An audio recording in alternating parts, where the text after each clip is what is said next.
पश्चिमी मीडिया ने दावा किया कि प्रतिबंधों की मार झेल रहे रूस ने भारत से मदद की गुहार लगाई है, क्योंकि यूक्रेन पर हमले के बाद अमेरिका और दूसरे पश्चिमी देशों ने रूस पर बड़े पैमाने पर प्रतिबंध लगा दिए थे, जिसकी वजह से उसे खासा नुकसान उठाना पड़ा। और इन प्रतिबंधों की सबसे बड़ी मार रूस के ट्रांसपोर्ट सेक्टर पर पड़ी।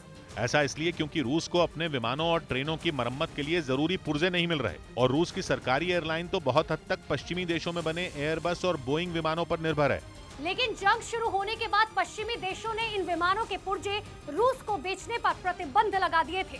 और खबर है कि इस मुश्किल से निपटने के लिए रूस ने भारत के सामने मदद के लिए झोली फैलाई है।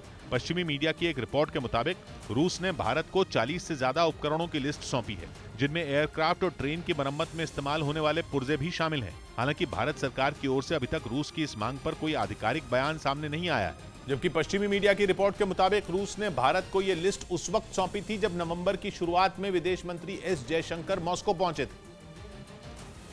और रूस को उम्मीद है कि जिस तरह पश्चिमी देशों के प्रतिबंधों को दरकिनार कर भारत ने उससे तेल की खरीद जारी रखी, वो इस मामले में भी उसकी मदद से पीछे नहीं हटेगा।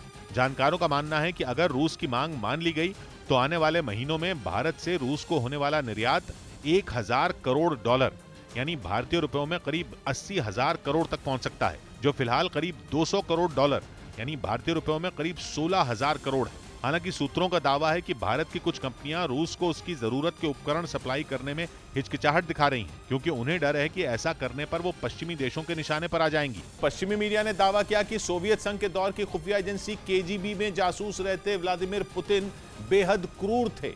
पश्चिमी मीडिया में यह भी दावा किया गया कि पुतिन का यह राज केजीबी की एक फाइल में दफन था, जिसमें इस बात का सबूत है कि एक जासूस के तौर पर पुतिन का इतिहास बेहद काला रहा है, क्योंकि सोवियत संघ के दौर में तब की सरकार के खिलाफ लिखने, बोलने या पेंटिंग बनाने वाले को पुतिन यातना शिविरों में भेज दिया करते थे। वो उस समय महज 23 साल के थे और तब की खुफिया एजेंसी केजीबी में तैनात थे। पश्चिमी मीडिया के मुताबिक केजीबी की सीक्रेट रिपोर्ट में बताया गया कि वो उस वक्त के उन अफसरों में शुमार थे जो सोवियत संघ में अपनी क्रूरता के लिए बदनाम थे। उस दौर में सरकार विरोधी लेखकों और कलाकारों पर काफी कड़े प्रतिबंध थे। जो उन्हें नहीं मानता था उनके खिलाफ सख्त कार्रवाई की जाती थी। दावा है कि पुतिन इन्हीं लोगों को यातना शिविरों में कड़ी सजा देते थे।